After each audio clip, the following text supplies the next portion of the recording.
20% return financial use. Just call 201-210-2727 now for free information. Backed by hard assets in New York, Philadelphia, and Delray Beach, Gulf Street, Florida. 201-210-2727 for the... I want to call the drug dealer. Which one? The guy in Saskatoon. At least shoot him a text. Oh, the fentanyl guy? Yeah.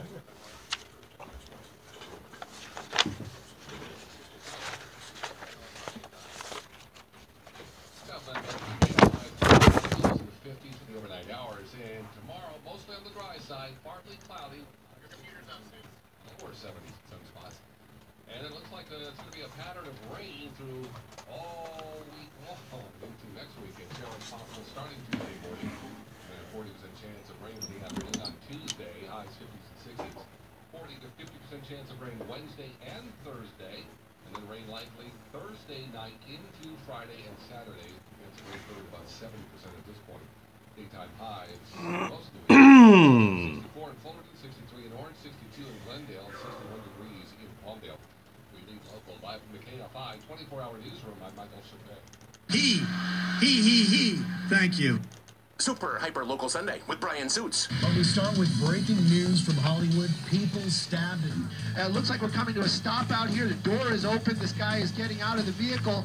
What? Oh, he's got a gun. He has got a gun. Yeah, this is not going to end very well. That's why I'm voting for Eric Garcetti. Super Hyper Local Sunday with Brian Suits on KFI. KFI AM 640, more stimulating talk. It is Super Hyperlocal Sunday. Brian Suits in here with all the news that you need to kick your week off with by tomorrow morning to win your Monday. And I gotta say, as producer Joey Murata and I were sifting through the news, it was in spite of the fact that tragically Pomona lost a police officer, another officer is still in the hospital. The suspect who led them on a chase and then broke into an apartment is in custody. But other than that, this is really one of your less violent weekends in quite a while. I mean, if we're talking about noon Friday to right now, besides car accidents, not a heck of a lot of LA style homicide. Are you noticing that? I'm going to go ahead and say it's the weather.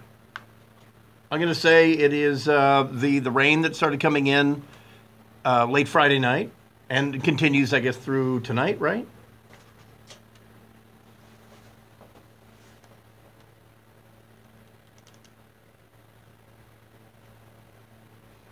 That means no murder, apparently. Well, you know what? I'm fine by that. You know what? Look at me. Look at the Seattleite. Look how I'm taking. I love this. This is called a Seattle tan. I really, really like the overcast day today, and apparently, dirtbag gangsters don't like doing the killing in the rain. Evidently, but you know we're looking, and there's there's some accidents. At 1:40 a.m. in Lancaster, a LA Sheriff's Department vehicle was struck by a suspected DUI driver who was killed. But I'm not seeing drive-bys or anything like that, so I have to wonder if, in fact, it is the weather. In California, we had a tragedy on Friday up at the VA home, the Pathway home up in Yountville. We'll talk about that and some other things. But I gotta say, Valley Glen? Oh, I had not heard of it. When was that? Oh, so it falls in our window. Oh, funny. And here's my super hyper local relatable, so folks can tell that I'm actually here and not in some satellite studio in Saskatoon, where there's a story tonight that is so important we have to break into Los Angeles news with it. But so I'm going up the 5. Everyone's driving really well for a Saturday night, and it's raining. I was really surprised that I wasn't seeing some of the normal idiots, passing by me like I'm standing still. And there's an accident right where the 118 crosses over the 5. And it looks like it just happened. First responders weren't even there yet. So I took the exit, and I'm thinking, well, I'll get on San Fernando, I'll bypass it, and I'll get back on I-5 north of here. I get a whole bunch of people follow my lead. We all start getting off I-5, take the first left onto Laurel Canyon, DUI checkpoint. DUI driver's license checkpoint. It was a normal Sylmar checkpoint. It was a normal Sylmar Saturday night, and there it was. It wasn't a long line until people started pulling off I-5. And I don't know what the final toll was for LAPD, but you should have seen the number of people taking illegal U-turns in the middle of the street immediately, and they didn't have enough cops to chase them down, because usually that's like how you basically self-select. Yeah, and you're basically raising your hand. If you see a sign that says DUI and driver's license checkpoint, and you see LAPD a block ahead with the lights on, and you decide to flip a bitch, you're basically saying, you have a illegal U-turn ticket on me already. I just gave you the probable cause to pull me over. But just wait till you get up here and you see what I have in my driver's seat. So I don't know what like I said, what the final tally was. If any LAPD up there in the Sylmar region, if you guys want to give me a final total from last night, I would be curious to hear that. So the thing that got NBC Meet the Press all up in arms this morning is what President Trump said about Chuck Todd of Meet the Press last night. Last night, President Trump was in Pennsylvania stumping for some congressional candidate, and of course he goes, there's no script. He doesn't go off script because there's no script for him. But he calls out, in the process of trying to remind people that in 1999 he wanted to blow up North Korea, he had to bring up Chuck Todd. So I'll just because this is some of the most awesome presidential audio I've ever heard, I'll just let the president speak for himself. The story where it's 1999. I'm on Meet the Press, a show now headed by Sleepy Eyes Chuck Todd. He's a sleeping son of a bitch, I'll tell you.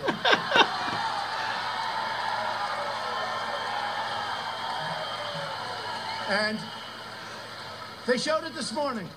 And by the way, no one's going, boo, you can't call out individual journalists like that. I can't tell, it's not booing, but it's kind of a, oh no you didn't, Pennsylvania style. He's a sleeping son of a bitch, I'll tell you.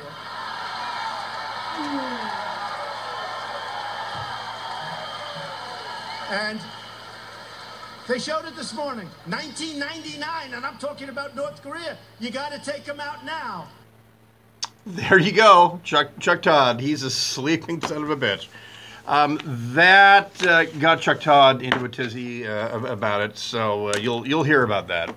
But meanwhile, that speech or whatever it was went on for like 2 hours last night, and it was pure concentrated Trump. Right now, and man, it doesn't get much more local than O.J. Simpson news-wise. So here's the deal.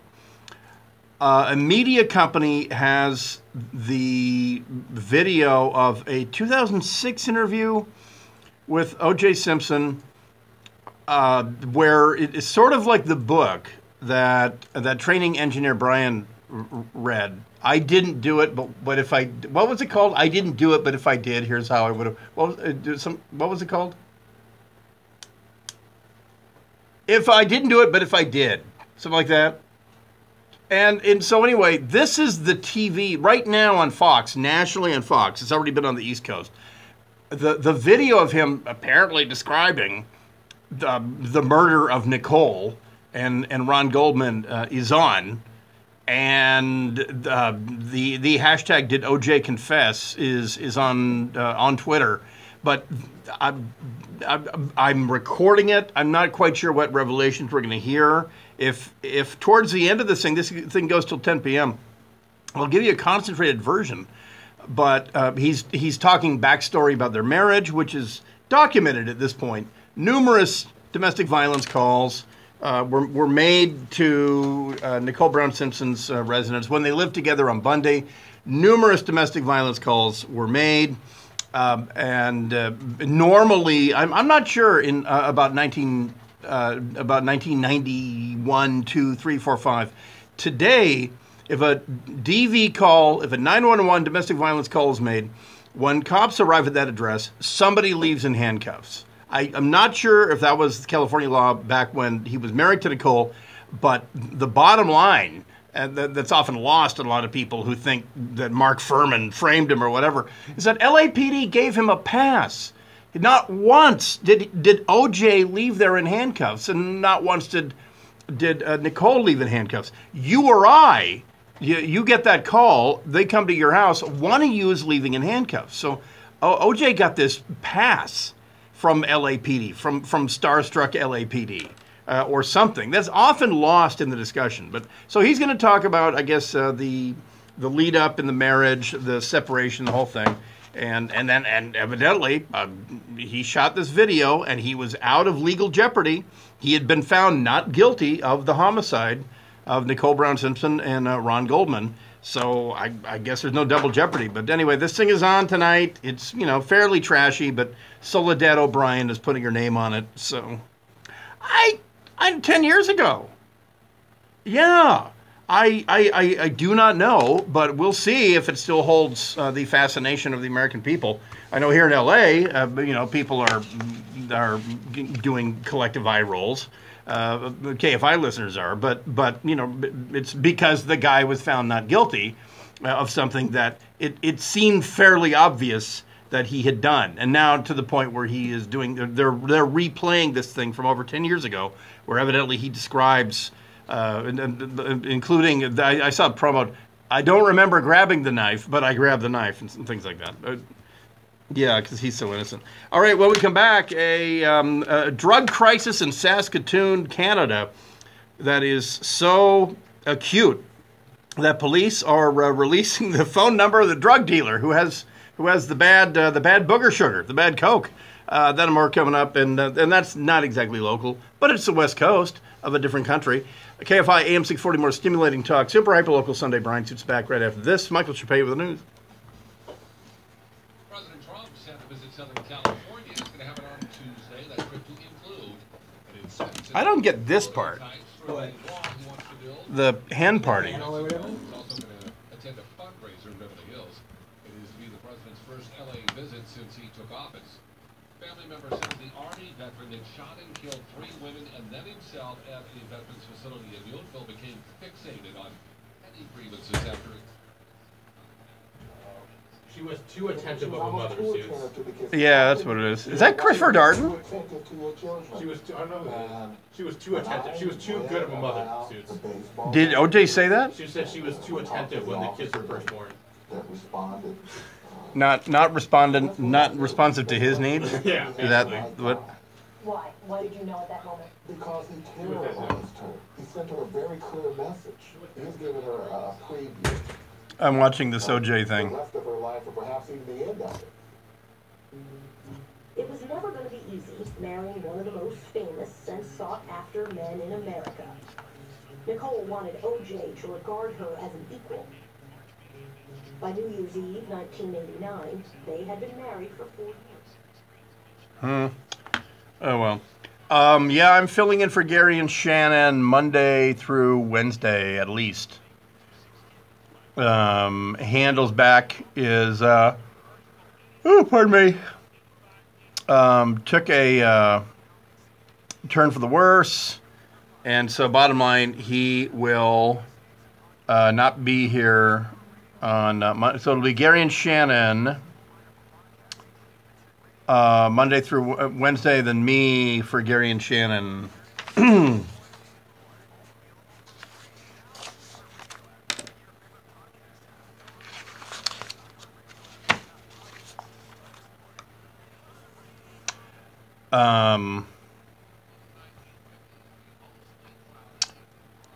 I should just spend the night here, but I'm not gonna.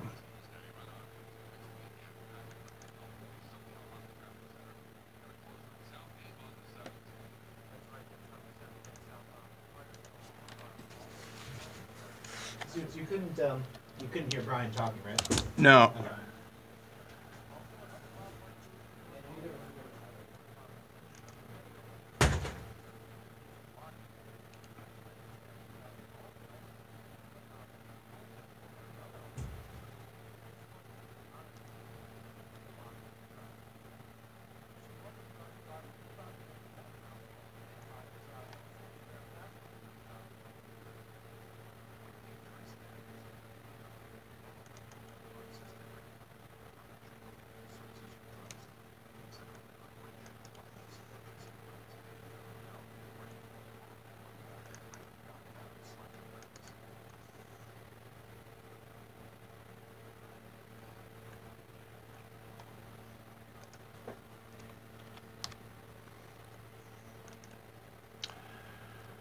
Um,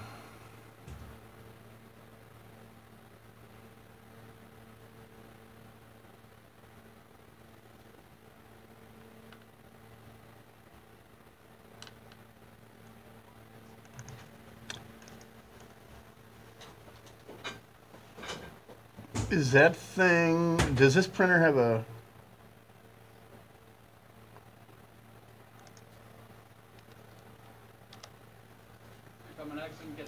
how much time? You deserve from my lawyer, Mary M. Farman. Call 800. And we have long commercial breaks. Is this printer... Is there an error code on this?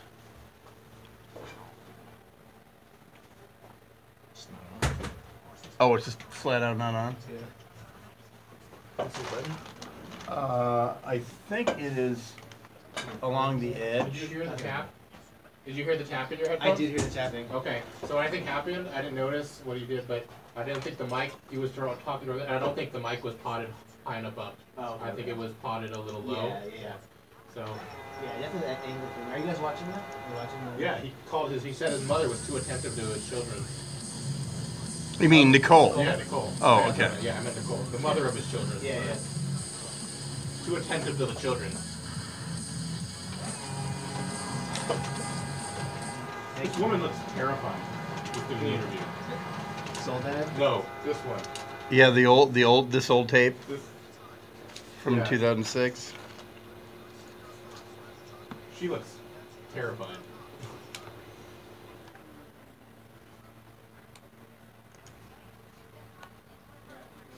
Did I not have the Valley Glen story in there? I haven't even heard it, so I don't think it's in here. Just get to the latest one here. I haven't.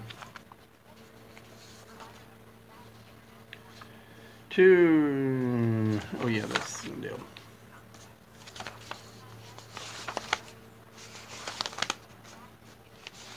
I think the headline was like, the last line was, oh yeah, second victim dies in Valley Glen shooting, killer sought.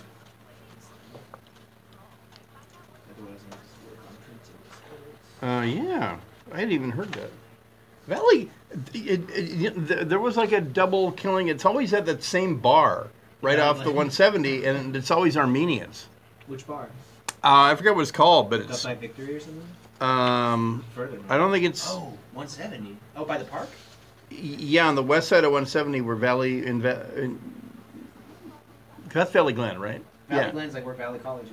Yeah. Yeah. And it's crazy. There's like a couple... Not Valley Village, right? Yeah. Okay. Valley Village is like Sherman Oaks, you know? Yeah. Or just... Arizona State University offers over 150 highly ranked degree programs 100% online. You'll learn the same degree as you would on campus from wherever you are on your schedule. Plus, ASU Online accepts most transfer credits. For information, text SCHOOL to 35517. Learn for yourself why the Wall Street Journal ranks ASU 5th in the nation for producing the best qualified graduates and why 87% of ASU grads are recruited within 90 days of graduation. Learn to grow, learn to succeed. 1 minute. Can you hear me okay with this? Yeah. Text SCHOOL to 35517. That's SCHOOL to 35517. It's your life, and every moment matters. Every laugh, every smile, every chance to make more memories. At Keck Medicine of USC, we help you claim more of those moments. That's what we call the Keck Effect. World-renowned physicians and award-winning care to help you live every day to the fullest. Read patient stories and share yours at keckmedicine.org/keckeffect. For appointments, call 800-USC-CARE. Keck Medicine of USC. Beyond exceptional medicine. Poker, spa, shopping, sushi, repeat. Whatever you love to do, we'll find more ways to escape in the all-new Chakra from Temecula. Didn't put the computer up. Information about contests on this station. Yep. KFIA640.com/ I don't know if you got that story. More stimulating talk right now. KFI. And then leave the computer up.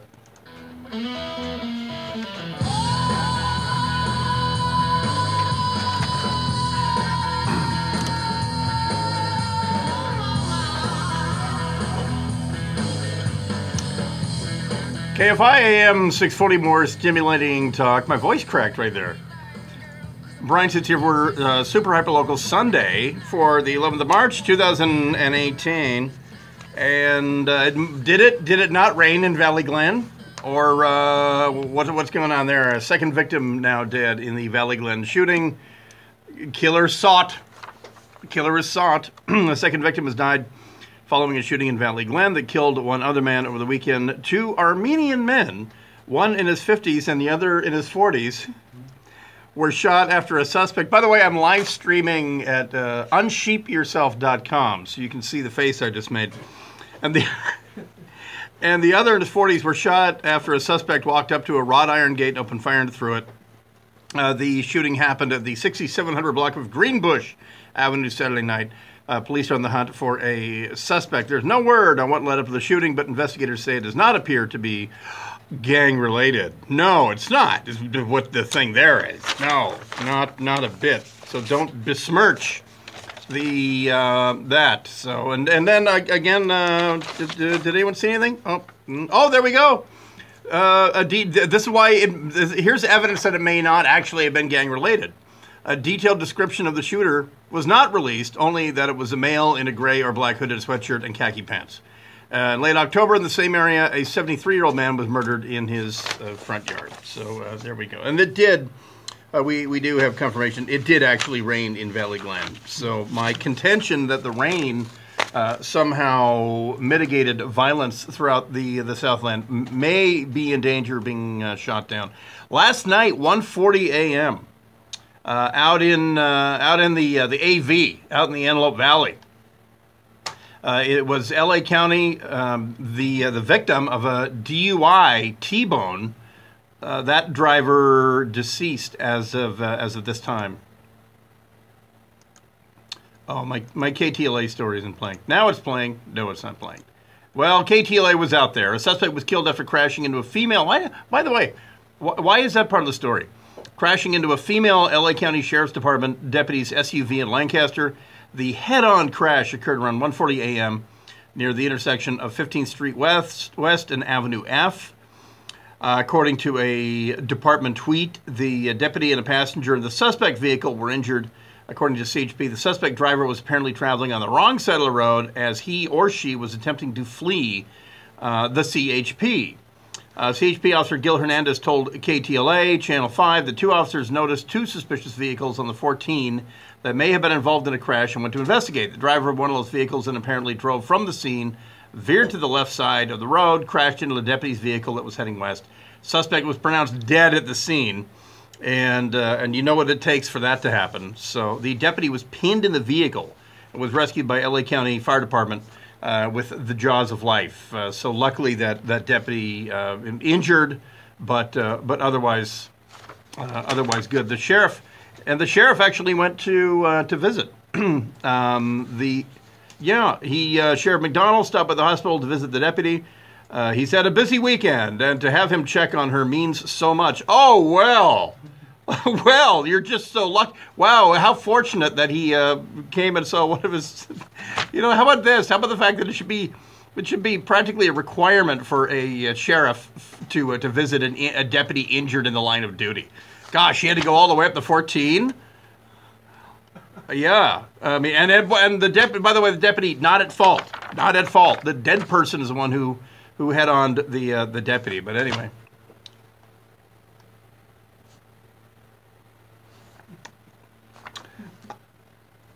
I don't know. That is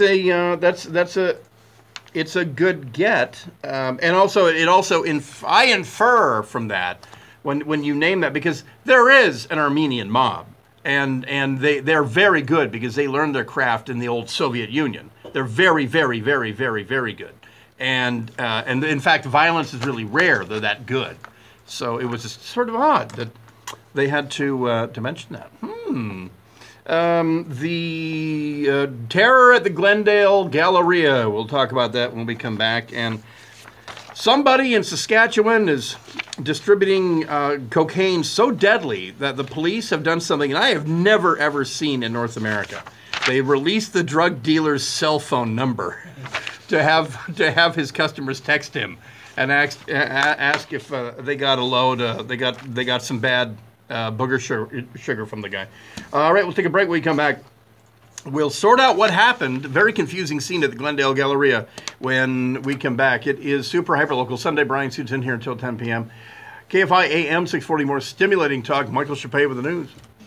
President Trump is coming to California. Oh yeah, I forgot to mention that. To the Southland since he became president. He lost Democrat Hillary Clinton by about 4 million votes in 2016, but he's visiting to see the prototypes for his long-promised border wall and to raise a little cash during a fundraiser event in Beverly Hills. He's scheduled to arrive on Tuesday. Probably going to be taking a helicopter here or there. The Twitter banner for LA Sheriff's Department Lancaster Station. This guy's laying a patch. What is that? What does it convey? Nitrogen failure in a storage tank. It is the second such failure at a U.S. clinic recently. In mind Q? I also said more than 2,000 frozen eggs and embryos may have been damaged because look at this shit. Yeah. Function. So that's after they cut her out. She died, yeah? No, the deputy didn't. 17 students and staff members were killed in a school in Parkland, Florida. It reminds me of the Lancaster photo on Twitter. Yeah. The first large-scale coordinated national demonstration is planned for Wednesday, March 14th, which will be 1 month since the shooting. Organizers of the Women's March have called for a 17-minute school walkout. School administrators are scrambling to figure out how to Avenue let F thousands of students and 15 exercise their West. First Amendment rights while not disrupting school. A website associated with Iran's state television. Oh, I know exactly where that is. Holy A shit. Turkish private jet that crashed in Tehran has killed all 11 people on board. British health officials say the risk to public health after the poisoning of a Russian ex-spy has remained low. Dr. Jenny Harries of Public Health England says there has been some limited contamination of a restaurant and pub in Salisbury following the nerve agent attack. She says people who were in the restaurant and pub on March 4th and 5th should take simple... Yeah, that Valley Glen right off the 170. There's just what you're talking about. There's like double hits there all the time. Honda traffic center closure in Southgate on the 710. That's on the southbound side, right at Firestone Boulevard, where a crash investigation is going on. All lanes closed there at San Gabriel Boulevard. This one has you slow from Washington Boulevard. That crash investigation again has all lanes closed, 710 southbound at Firestone. We're clearing a crash in North Hollywood. We did have the 3 right lanes taken away on the 170 northbound at Sherman Way. Right now, all lanes are open, but it is still pretty slow getting through that area. You're backed up to Oxnard. Through the Newhall Pass, 5 southbound at 14, we have a stalled vehicle there clearing to the right shoulder. And just getting in this crash on the 110 northbound. This is Slauson. It's a vehicle and a motorcycle that got in the wreck. Looks like that one is blocking the right lane. And look out in downtown LA on the 110 northbound at 9th Street. A crash there in the right lane. KFI in the Sky helps get you there faster. I'm John Gamble. Hey, it's Sharon Bellio. If you or your bed partner have sleep apnea, snoring is likely the worst part of your nightly routine. Once the snoring starts, one of you probably moves to a different room to try to get some sleep alone. CPAP is the first line of therapy for sleep apnea.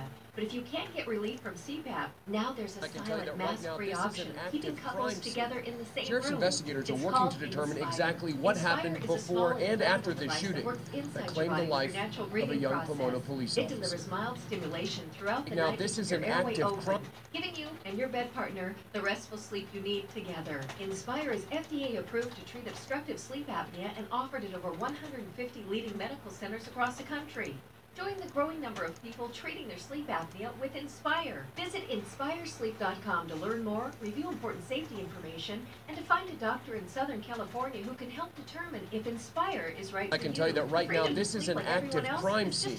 Sheriff's investigators are working to determine exactly what happened before and after the shooting that claimed the life of a young Pomona police officer. How much time do we have? Like 3 or 4 minutes? A police chase ends when a man crashes a truck into a parked car on the 1400 block of South Palomares Street Friday night. 2 Pomona PD officers chased the suspect into an apartment complex. One of them did not survive. Yeah. I haven't heard this. That's the actual. The suspect reportedly opens fire on police. Investigators say the man barricaded himself inside a home and shot through the door. Both officers are hit. One of them shot in the face. Officer Gregory Casillas, just 30 years old and a rookie with the department, would later succumb to his injuries. Police swarmed the apartment complex. The LA County Sheriff's SWAT team and crisis negotiators attempt to convince the man to surrender. 15 hours later, after deploying flashbangs and tear gas to rouse the suspect, police send in a canine, and the man gives up. He's been identified as 39-year-old Isaias de Jesus Valencia. Pomona Police Chief Mike Oliveri says Officer Casillas made the ultimate sacrifice. Greg is a hero, a man to be looked up to. He left his family at home. Wild stab. American citizen or here illegally? Isaias de Jesus Valencia. I don't want to say. I don't want to touch that. It looks like it's difficult. Invoke Steinway. And you know what? Trump is here on Tuesday. Do you want to earn a quality degree from a world-renowned university? If you answered yes to any of these questions, Arizona State University is the perfect school for you. Arizona State University offers over 150 highly ranked degree programs 100% online. You'll learn the same degree as you would on campus from wherever you are on your schedule. Plus, ASU Online accepts most transfer credits. For information, text SCHOOL to 35517. Learn for yourself why the Wall Street Journal ranks ASU 5th in the nation for producing the best qualified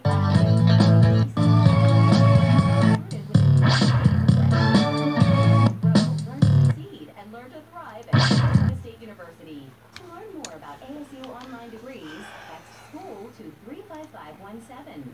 That's SCHOOL to 35517. 24 hours. Now, just a voice command away. Hello. Just ask Alexa to play KFI. Getting KFI station.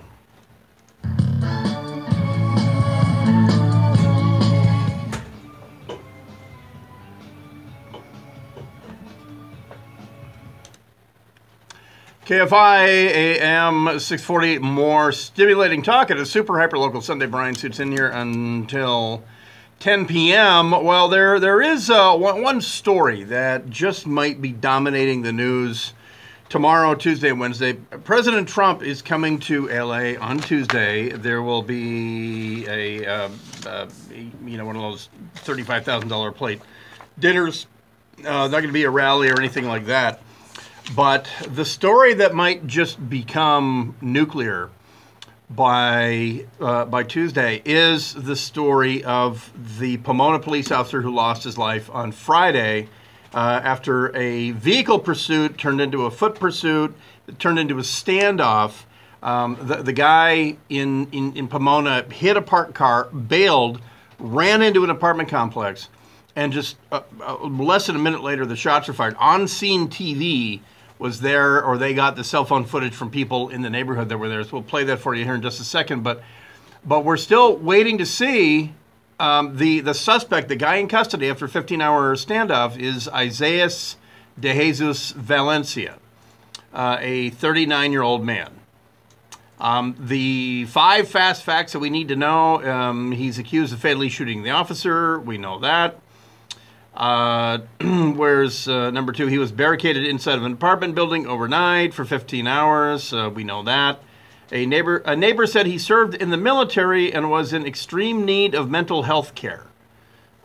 So if he, which by the way, for him to serve in the U.S. military would mean that he is either a citizen or a legal immigrant, a legal landed immigrant, if that's true. Heavy.com spoke with a neighbor and acquaintance of Valencia who said the man had nothing against police officers or the government, adding that he was in extreme need of mental health care.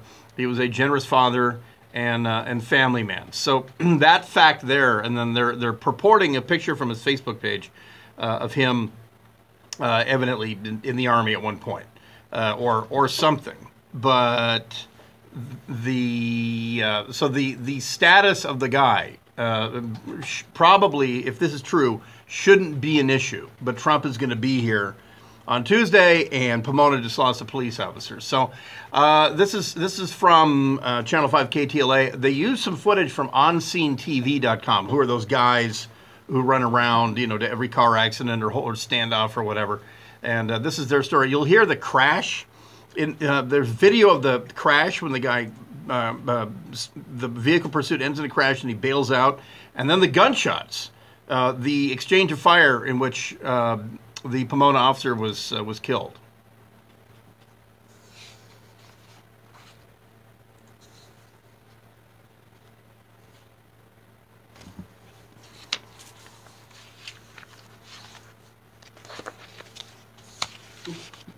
That was a crash.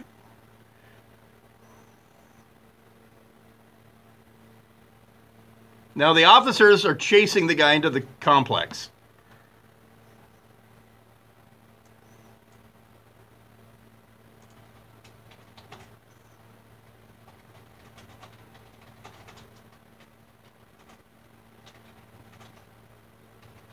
So that was what you see is it's sort of a typical you see them all over the valley, typical apartment complex where there's two-story buildings in parallel with a sort of a common roof between them and stairs going up. So the guy crashes into a vehicle right in front of this apartment complex, and then he goes out the passenger door or something, but the officers stop their cars, get out, and they pursue him. You can see it in the lights. They're silhouetted in the apartment lights.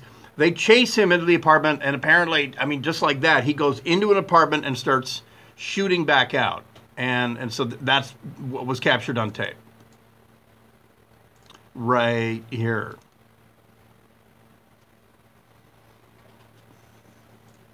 So that's, now I don't know if that's the entire gunfight, but that's 5 rounds. 5 rounds in quick succession from somebody, either one of the officers or the suspect.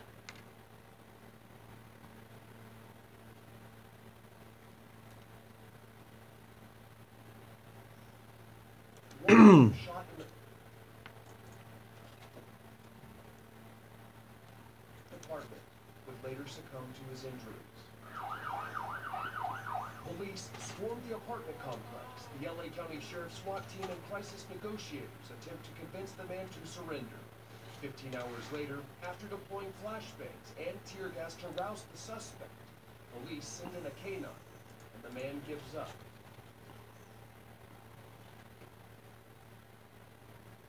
So he comes not exactly under his own steam when you send a dog in, but he was not a dead ender.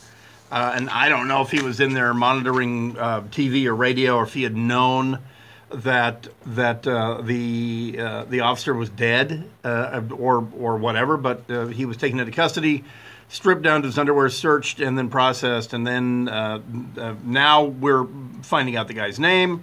And what his neighbors are saying, and the whole thing. But for Pomona, obviously a horrible, tragic weekend, losing a young officer who had only been there for a couple of years. And the suspect, Isaiah De Jesus Valencia, 39 years old, apparently a resident there. And neighbors saying that he had mental problems or whatever. But the problem on Friday was that he was trying to outrun police. And then he holds up in an apartment, and I don't know what is going through his mind there, how he thinks he's going to get out of that. But he chose to pull the trigger, and he kills an officer and wounds another one.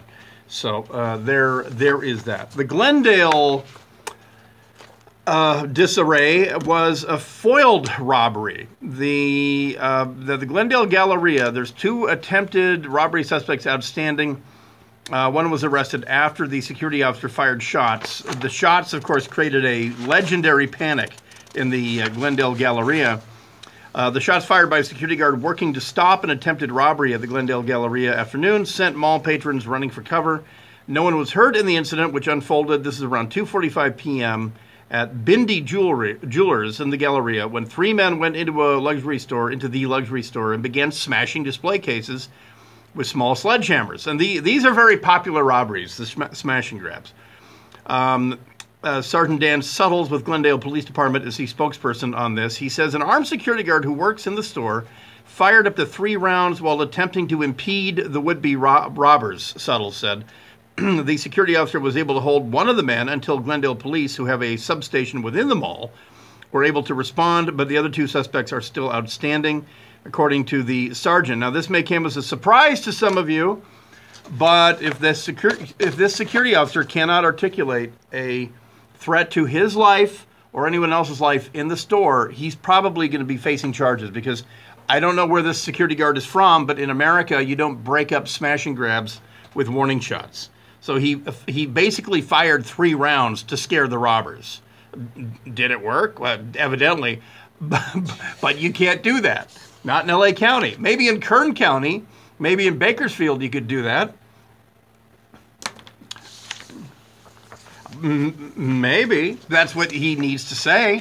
And the security guard needs to STFU and call 800 no warning shots. I wonder if Darren Kavanoki does that too, but he needs to lawyer up on that, because it's otherwise it's going to be reckless endangerment. And yes, in LA County, of course LA County will go after the security guard that broke up the robbery. Where do you think you live? Nothing good happens from guns. Guns are bad, but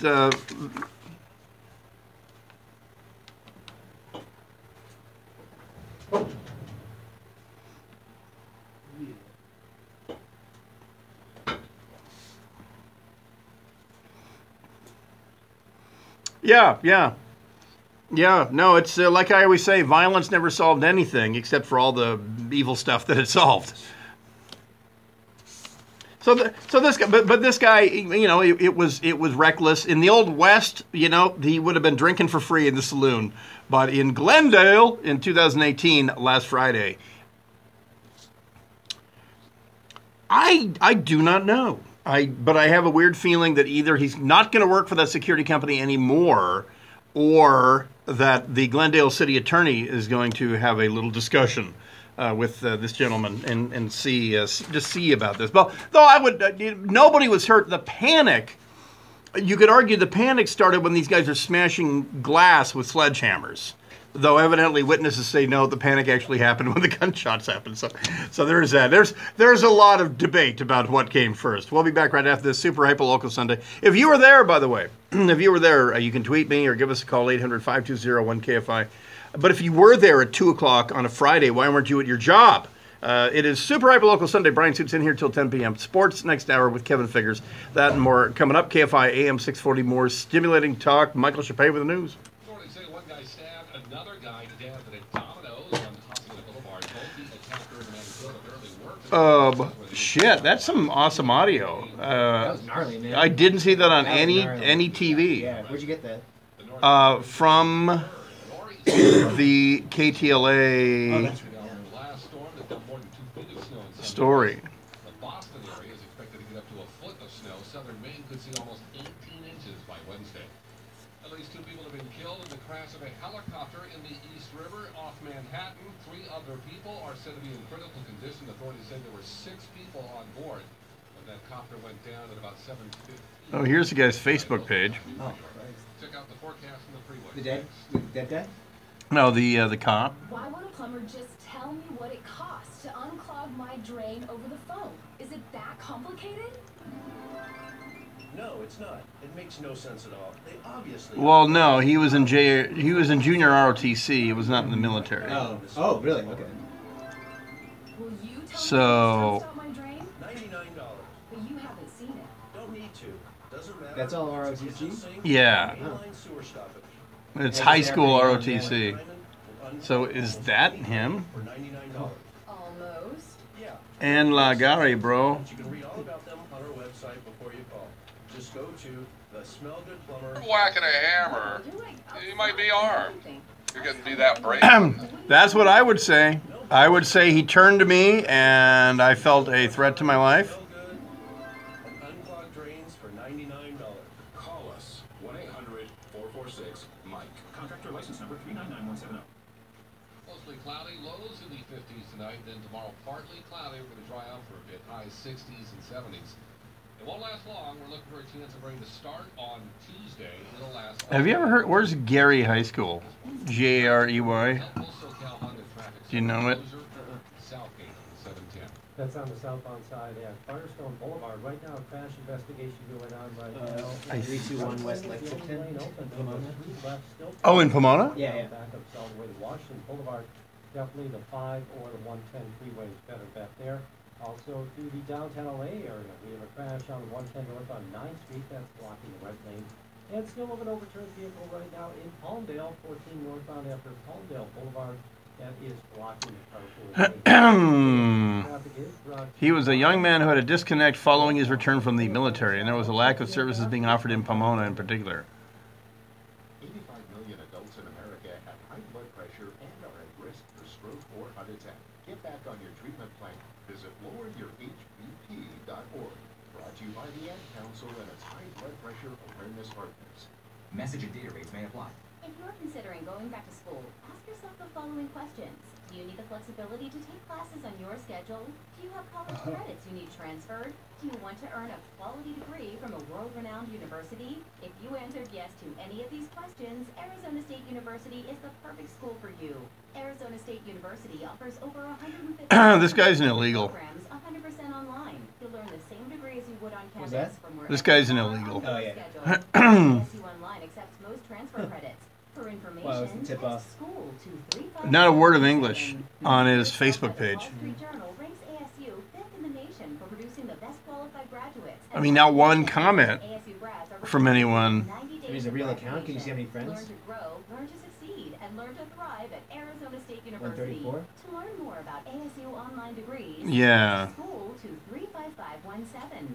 That's SCHOOL to 35517. Pero de Cueto.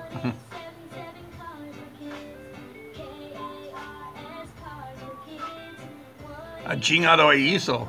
Mucha carne asada, que onda? Just like asking for it. Mucho carne.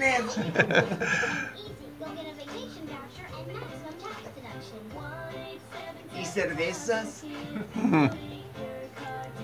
Also accepting boats, motorcycles, RVs, and real estate donations. Americans are 1 minute. Or at the office or working around the house, Americans refuse to sit still. So how do you connect with all those moving targets? Yeah, the guy who shot the Pomona cop, there's pictures of him in junior ROTC. There's no pictures of him in the active duty military. So this is on his Facebook page. So I'm really questioning his citizenship, his legal status here in the U.S. Because there's not one word of English on his Facebook page.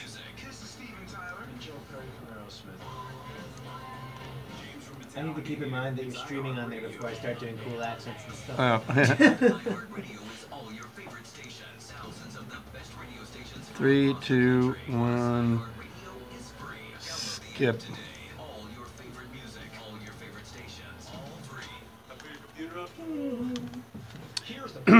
Yeah, I'm good. The only important part of the first 2 pages, and that is defamation. You have defamed my client. He is not a moron. He doesn't fall asleep. He does read policy papers. All right, here's one. Saying that he is a moron defames him and causes injury to the plaintiff. Take that one to a court. Bill handle tomorrow at 6.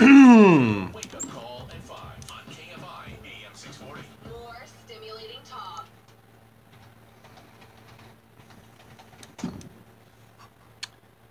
It'll take off. I didn't cue it.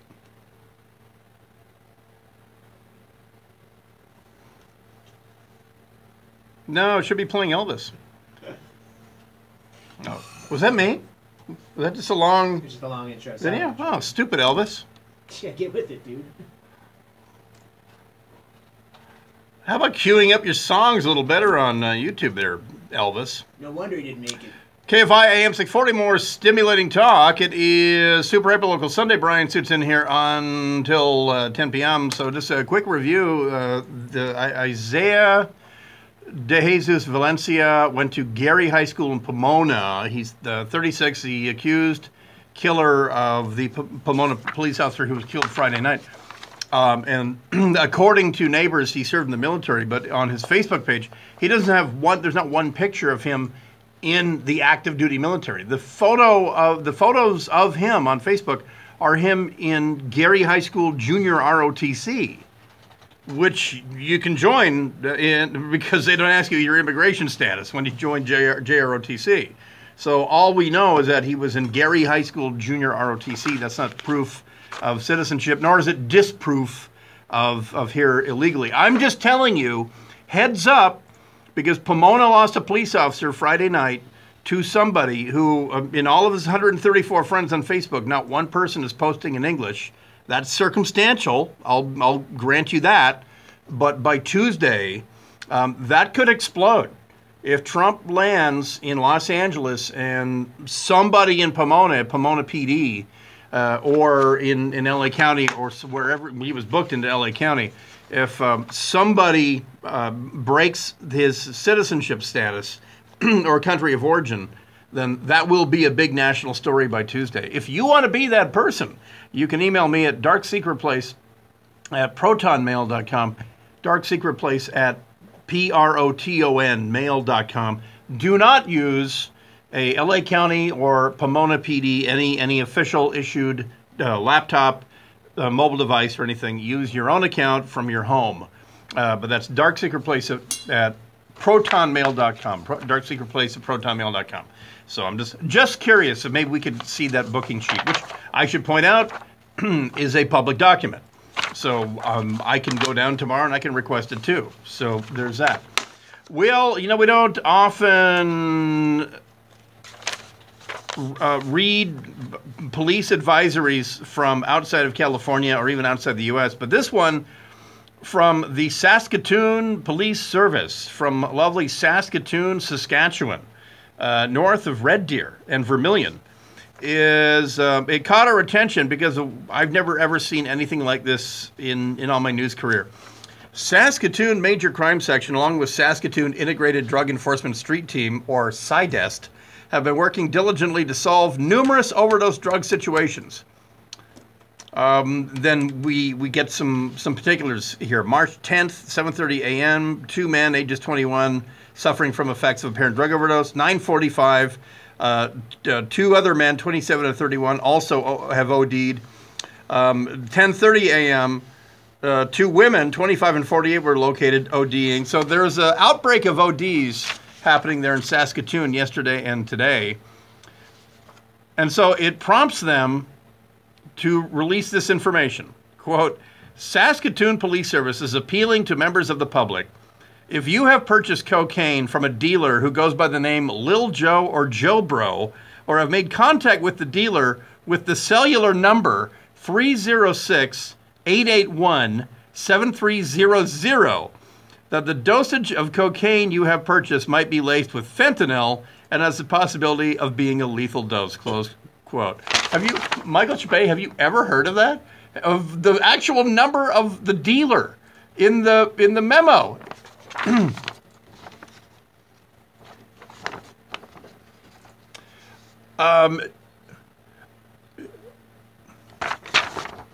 Yeah, they're saying if you're buying your booger sugar from Lil Joe, also known AKA Joe Bro, then you need to know that this particular batch that he's selling you is laced with fentanyl.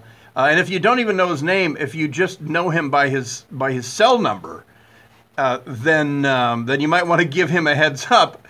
And I know that you'd say, well, normally police work, wouldn't you be calling Rogers Cellular, which is like the monopoly in Canada, and get the owner of 306-881-7300 and find out who he is? Except that I believe in Canada, because they don't have the Patriot Act. I think in Canada you can pay cash for a drop phone, which I don't believe you can.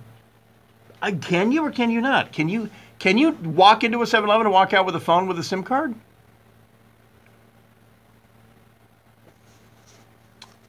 Even yeah, I don't believe there's a way that you can do it anymore, but in Canada you can. But anyway, if anyone, producer Joey, do you want to shoot this guy a quick text? 306-881-7300. Yeah, what's the number again? Let's not do it on company phones though.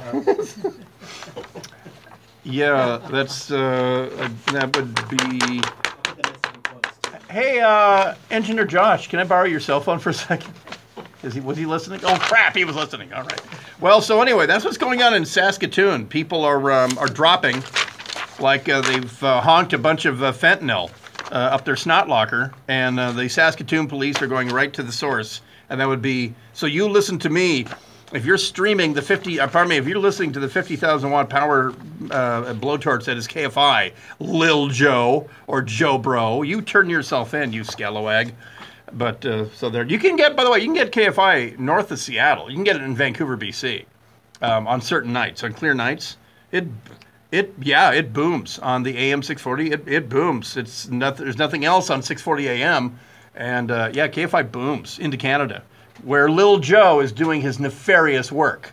We'll be back for hour number 2 of Super Hyperlocal Sunday. What about the Trump visit? How effed up will traffic be on 1 to 93? We'll get to that.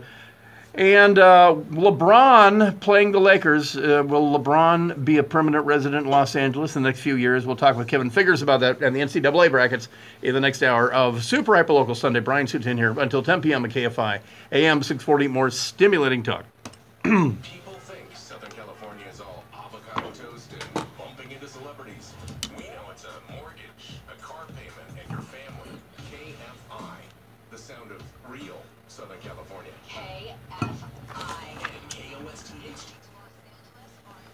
I wonder if this thing is.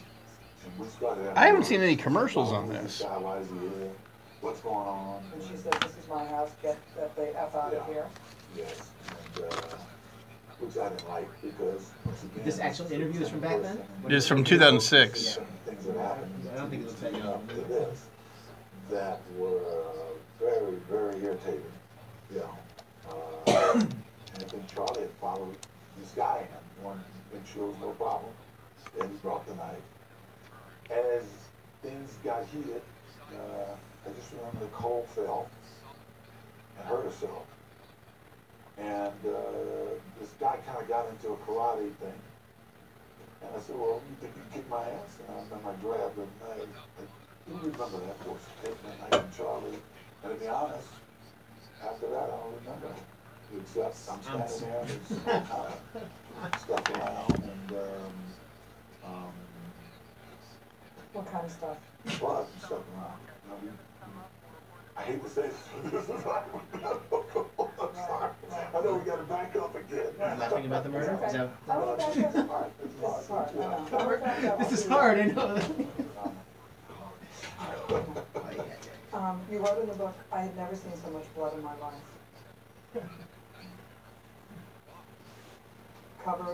You're covered, the scene. Can you describe it? It's hard for me to describe it.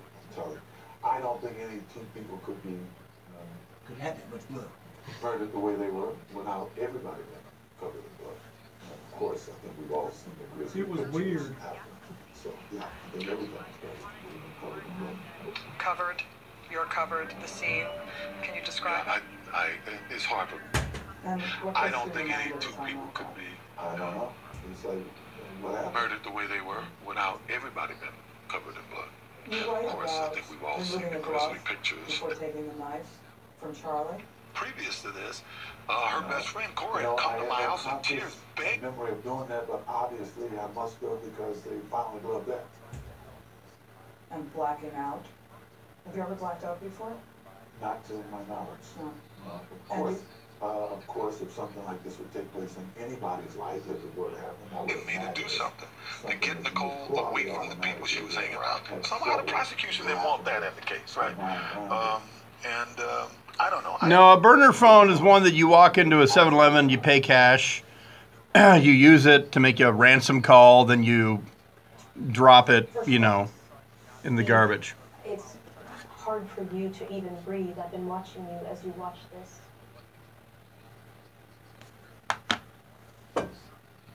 Yeah, I think you can you can still buy a phone and a SIM and just pay cash to add it or whatever.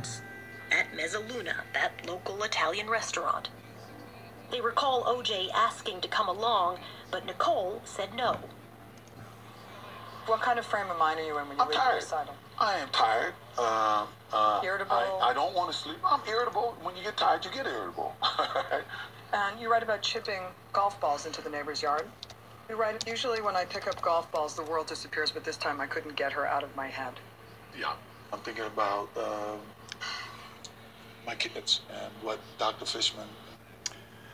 Yeah, I just watched this video of OJ with a friend named Charlie or something like that, handing him the knife.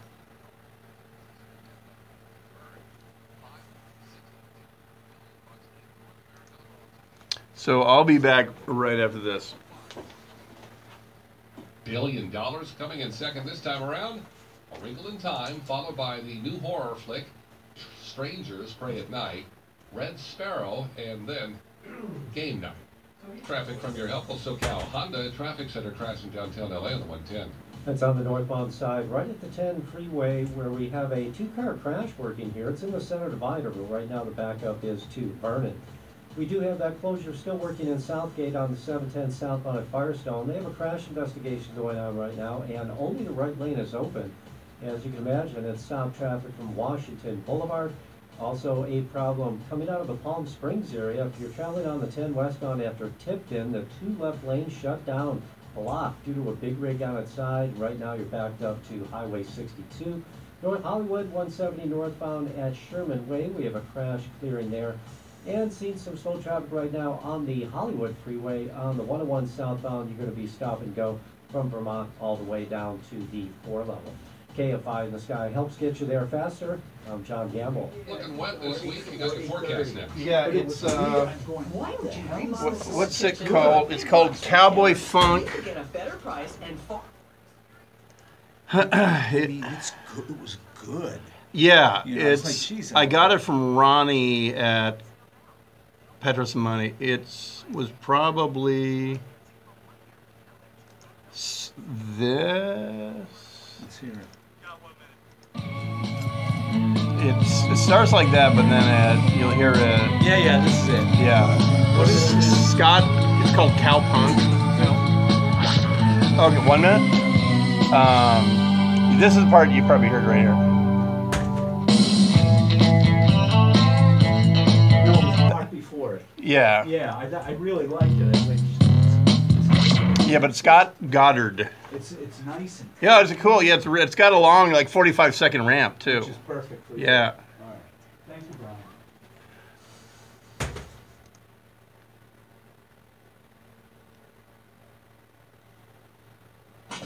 It's not bad weather from KFI. It's going to be cloudy, lows in the 50s. Drying out tomorrow, partly cloudy, highs in the 60s and 70s. And I'm in Q, right? Back to a pattern of rain off and on through the week. Showers come back starting Tuesday morning at about a 20% chance. That goes up to a 40% chance of rain for Tuesday afternoon, highs 50s and 60s. All right. And then for Wednesday and Thursday, I think the board op just effed this up, 50% but chance of we'll rain. see. With rain very likely Thursday night into Friday and Saturday. Daytime highs 50s and 60s. 63 in Brea right now. It's 63 in Lake Forest. 62 in Burbank and 61 in Marina Del Rey. We lead local live from the KFI 24-hour newsroom. I'm Michael Chappé. Look me straight in the nipples and tell me I didn't just nail that. Super Hyper Local Sunday with Brian Suits. Well, we start with breaking news from Hollywood. People stabbed. It looks like we're coming to a stop out here. The door is open. This guy is getting out of the vehicle. What? Oh, he's got a gun. He has got a gun. Yeah, this is not going to end very well. That's why I'm voting for Eric Garcetti. Super Hyper Local Sunday with Brian Suits on KFI. KFI AM 640, more stimulating talk. It is super hyper local Sunday. Brian sits in here until 10 p.m. We'll give you a preview of the Trump visit that's going to happen on Tuesday, and of course, it's guaranteed to mess up traffic on the west side and the whole thing. But meanwhile, here on the West Coast on Fox, the did OJ confess video is being shown in between a discussion group led by Soledad O'Brien and like Christopher Darden and others. And in the video that was taped back in 2006, it sort of follows the video was in conjunction with the book that OJ released. I didn't do it, but if I did, here's how it would have happened. And a training engineer, Brian, was just explaining something to me that in this video that we just saw, OJ is describing that he didn't like some of the young men that Nicole was hanging around with, or Nicole was allowing to sniff around her heels. And so he knew that Nicole earlier in the night had met friends at Mezzaluna, at a restaurant, and that a waiter there, Ron Goldman, evidently expressed interest in her, and somehow OJ knew that he would be coming to Nicole's apartment. So at this point, and I guess just like the book is hypothetical, in this interview, OJ is sort of using this rhetorical device. He's not saying I brought a knife and I did this and I did that. He's come up with an alter ego named Charlie, and that Charlie and OJ went to confront Nicole, and that Charlie brought a knife, and Charlie had gloves, and Charlie this. And this is, I guess, his legal degree of separation from saying I did this or I brought the knife or whatever. And so he describes, and I'm not sure if I want to play it like this, but off of a speaker into a mic, but he describes getting into it with Nicole there at the apartment, and that Ron was with her. And that somehow early in the confrontation, Nicole fell down or whatever, and Ron Goldman tried to intervene and protect Nicole. And the way OJ describes it, Ron got into like a karate stance. And Ron Goldman was, I want to say he was like 5'5", 5'5" or 5'6". OJ's a big dude. I was at an event once where he passed by, and for some reason I was thinking he was like a 5'11", 220 track star running back. He was a big dude. He was a big, tall guy with a big frame, and still is. So OJ says that he said to Ron Goldman, "What are you doing? Do you think you're going to kick my ass?" And so then he gets into it. He describes Charlie gave him a knife, and then magically he doesn't remember anything after that. And the interviewer from this video that we're not seeing until tonight, this is the first time since 2006, since anyone has ever seen it, the interviewer is saying, "Well, do you remember? Did you black out?" And he says, "Yeah, I think anytime anyone who's never been in something traumatic, I think if you're in something traumatic, you black out." So he's claiming to have blacked out, but then he describes what he says is the bloodiest scene he's ever seen. He didn't know people had that much blood in them. And then if you've ever seen any of the crime scene photos from Nicole's, outside Nicole's apartment, Nicole's head was nearly severed.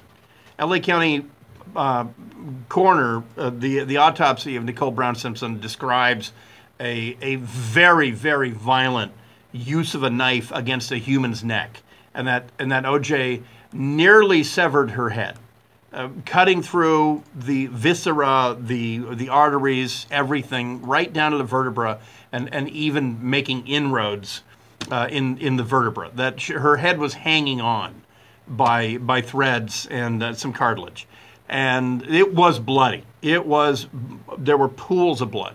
Ron, same thing, stabbed multiple times, bleeding out. Every time you're stabbed, it's a brand new place for blood to come out.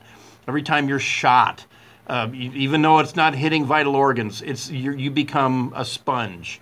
And for people who haven't seen much blood happens really fast when someone's wounded like that.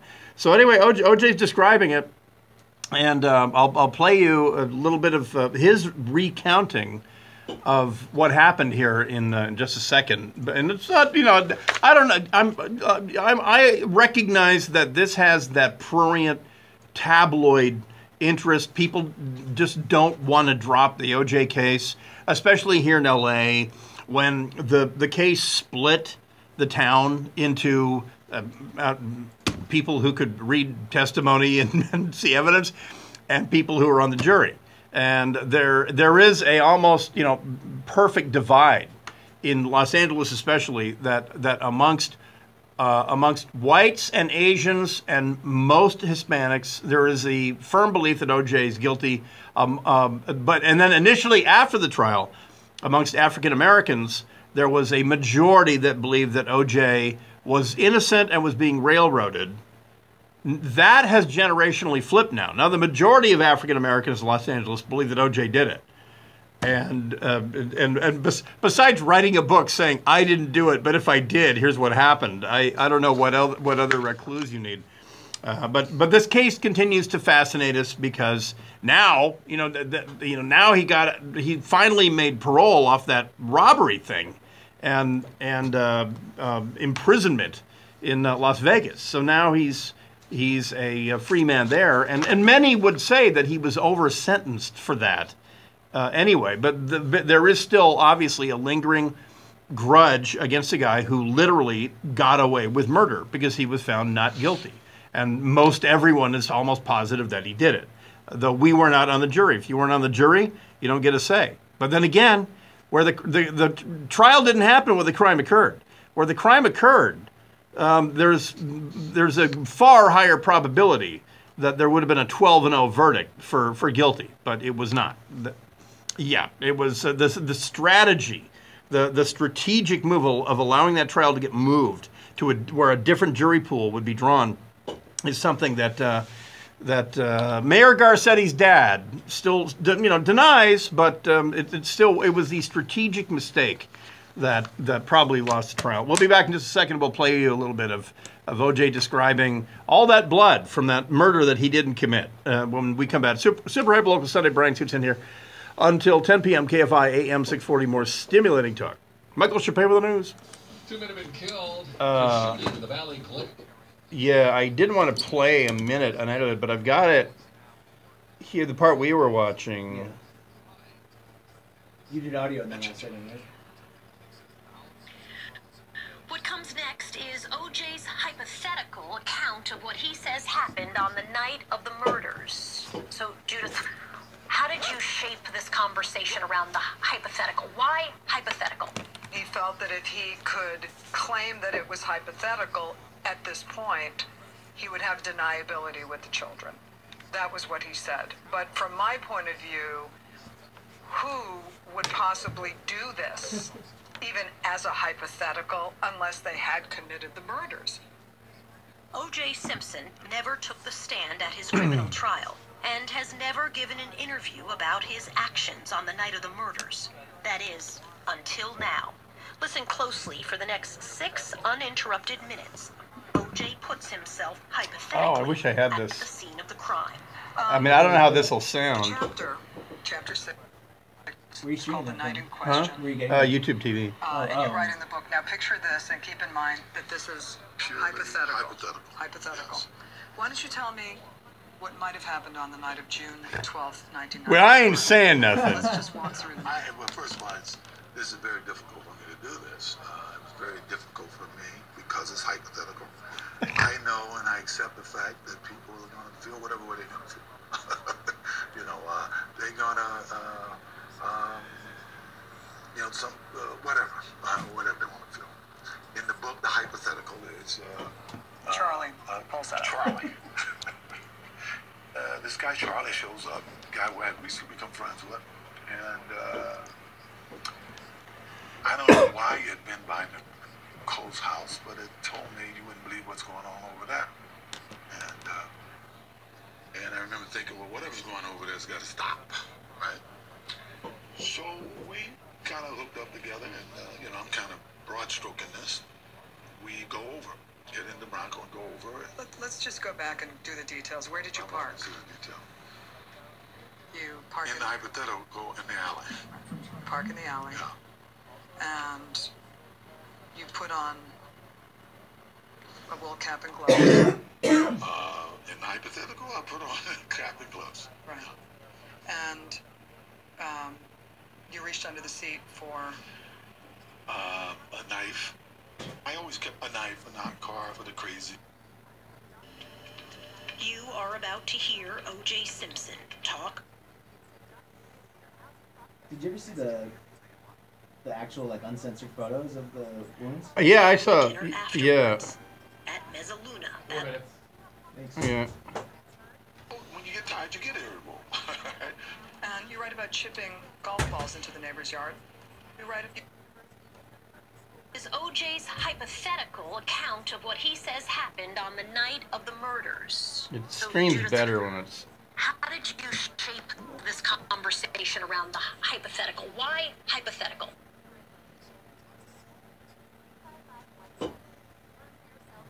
even as a hypothetical, unless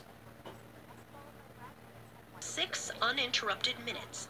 O.J. puts himself hypothetically at the scene of the crime. The chapter 6 is called The Night in Question.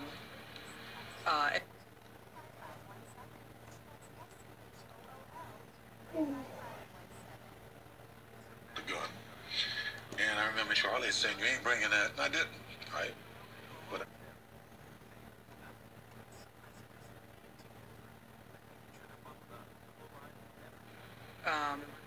you reached under the seat for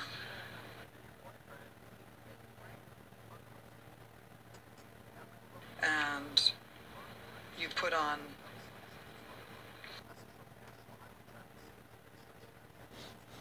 get in the Bronco and go over it. Let's just go back and do the details. Where did you park? Do the detail.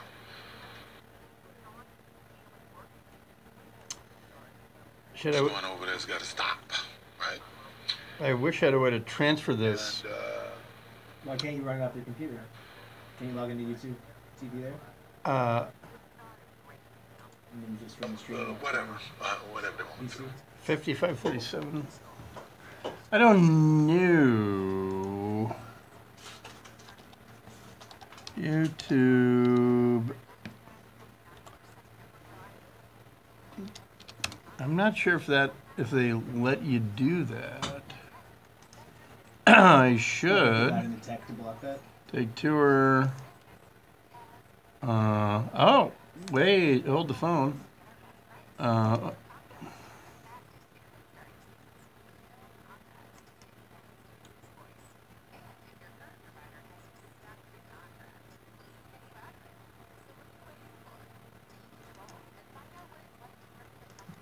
Myself, that they asked, answered all their questions.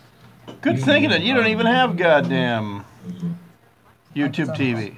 Why don't you tell me what might have happened on the night of June 12th, 1994? And Okay.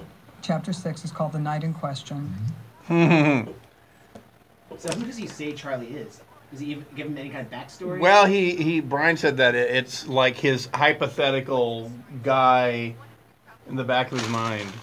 Alter ego, something. All right, because of the resourcefulness of producer Joey Morata, we're gonna stream this off of YouTube. No, I can't be on Kennedy because we tape at 11 a.m.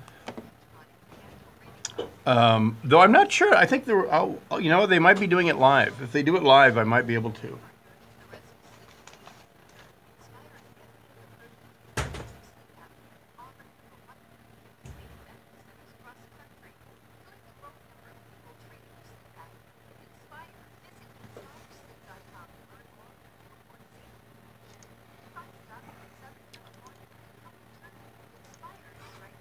The freedom to sleep like How much time? It's just a click away. That's inspiresleep.com.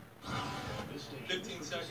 And the nationwide sweepstakes, where each weekday up to 16 lucky winners. With type 2 diabetes, a lower A1C is a lot about choices. All right, I'm good. Yeah, I think, you know what? I think that they're going to start doing the show live. So I might be able to be on Kennedy this week. Doesn't change anything. Because Nicholas Cruz wanted to kill people. You had to stop his brain. Sean When should we talk to Kevin? I need to text him. KFI AM 640 more stimulating talk. It is super hyper local. Sunday Brian sits in here until 10 p.m. We'll talk with Kevin Figures from AM 570 KLAC, and we'll talk about LeBron in Los Angeles and the NCAA brackets. Sadtrombone.com. They're for USC, not making it into the tourney. Well, through the miracle of YouTube TV, we do have the segment where OJ describes, with his alter ego Charlie, because he can't say, I grabbed a knife and I put on the cap. But this is an interview he did in support of the book he did. I didn't do it, but if I did, here's how I did it. So this is in his own words, how he beheaded the mother of his children and killed Ron Goldman. This is the interviewer. And you write in the book, now picture this and keep in mind. Purely hypothetical.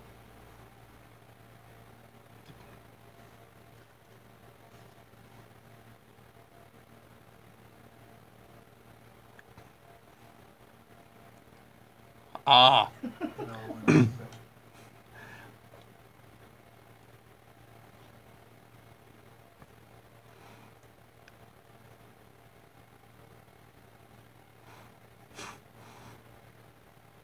Mm-hmm.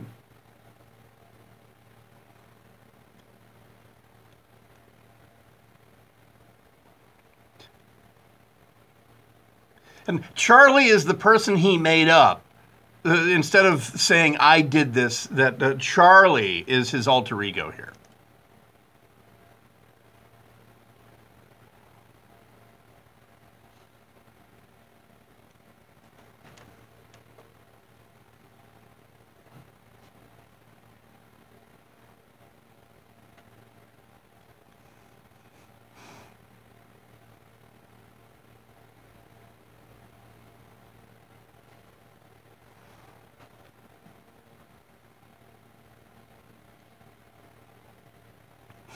The hypothetical.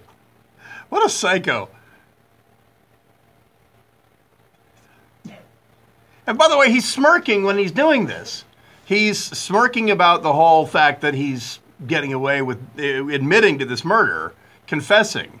And he's just sitting there with a big smirk, also knowing that he's going to sell a lot of books.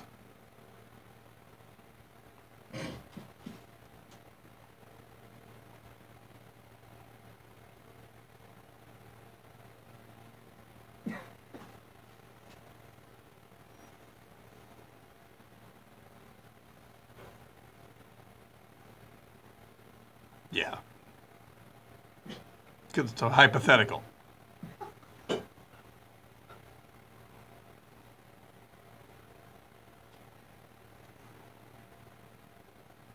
I thought it was a hypothetical. You can say a unicorn, sling loaded you over the frickin' gate.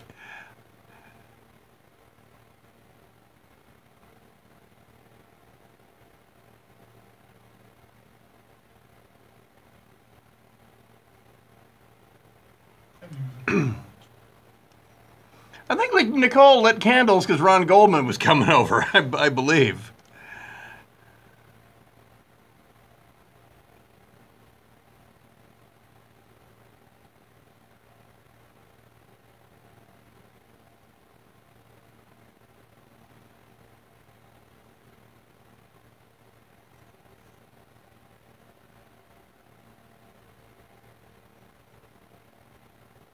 Hypothetically.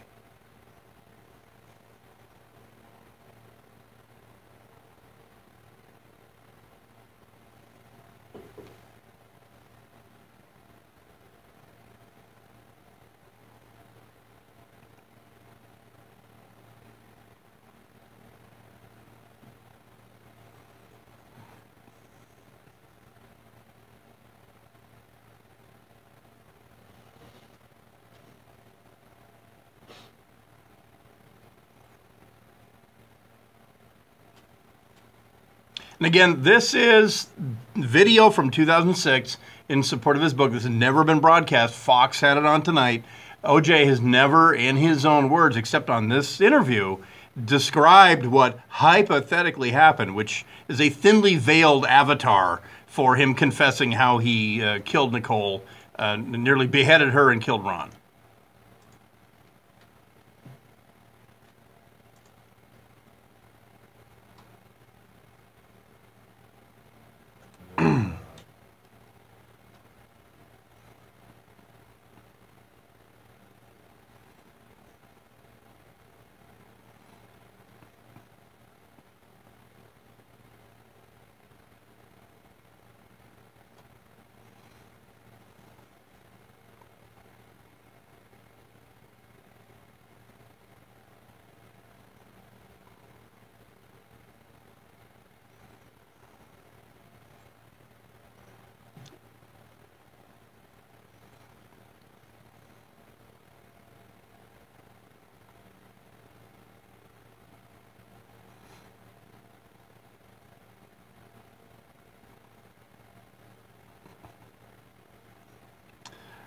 That, by the way, that's not him crying. That's him laughing. That's him laughing. So what golly, spoiler alert, I think I know what happened. But yeah, you hear Ron Goldman got into a karate stance. OJ saying, you want to kick my ass. We'll play the rest of this for you here in just a second. But this,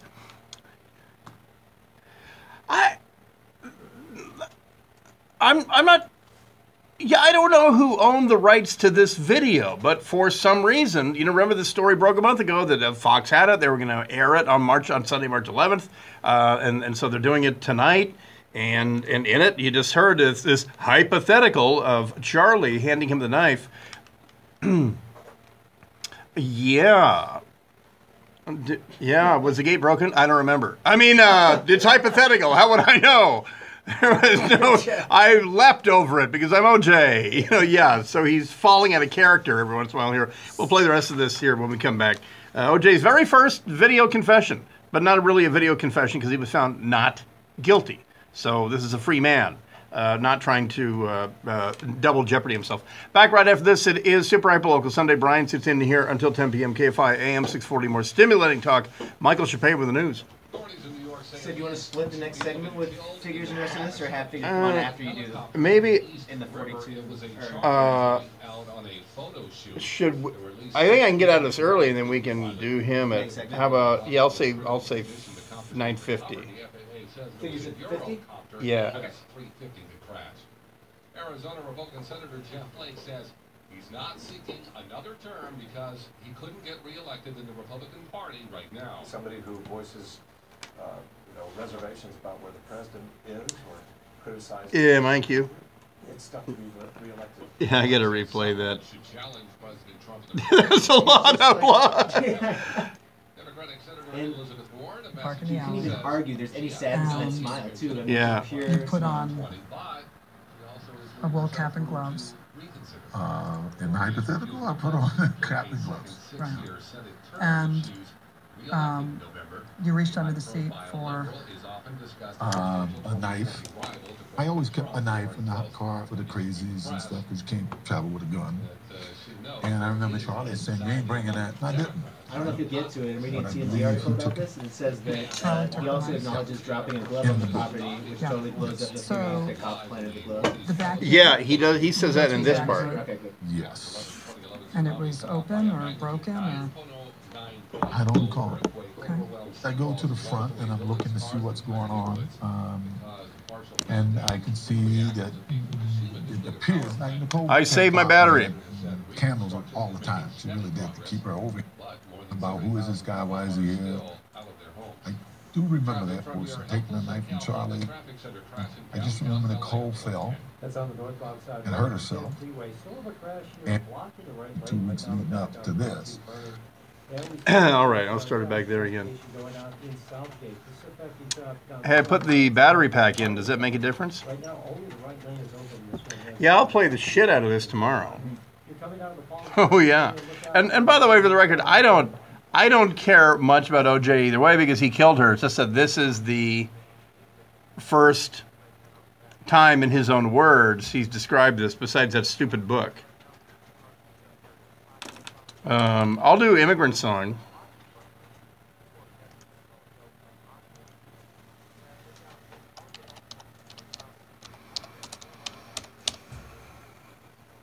So none of that, I don't care about the Oscars or OJ shit.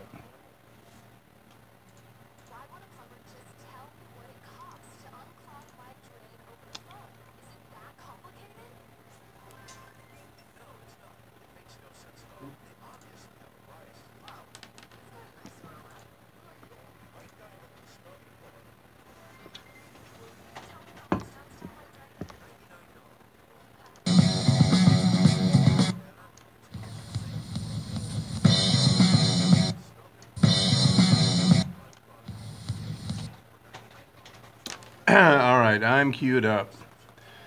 But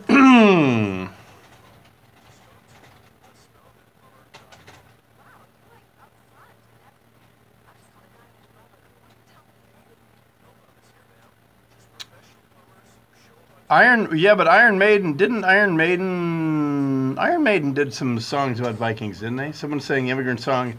Granted, Immigrant Song is the best rock song ever written about Vikings, but Iron Maiden did a couple,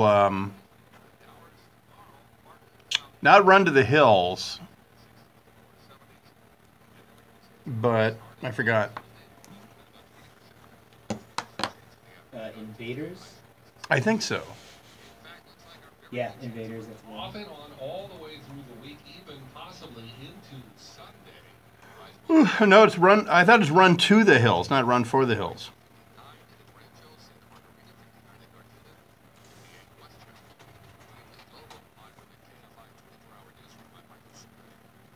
There's the original Robert Kardashian. You watched that OJ miniseries, right? I didn't. I heard it was good. Yeah, it was. But I didn't watch it. What's yours? Oh, 2 minutes. Oh. Back after. I mean, some of the casting. I mean, casting David Schwimmer as Robert Kardashian. Yeah, that wasn't quite on point. So I will. I'll charge my tablet tomorrow. So while you're at work, you can stream me filling in for Gary and Shannon. It'll be like having a best buddy there in your cubicle. So we'll do that. Tomorrow there'll be a lot of Trump talk and the whole thing. Like when my installers send me those 7 photos of a picture-perfect installation. Hey, when a job is done right, it's a thing of beauty. Becca's going to be a great air conditioning technician, and there's no doubt that Sadie's going to like her. Sadie knows. Jolene, how come you know so much about the Violent Femmes? Are you from the 80s or the 90s?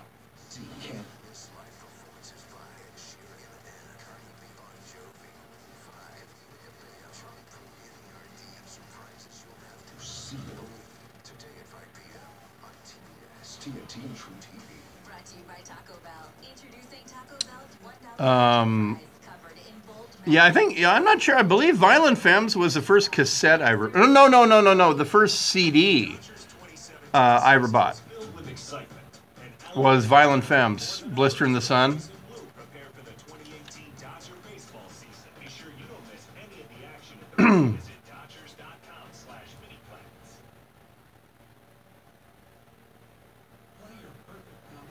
Yeah, we had the Violent Femmes come to Pullman, Washington.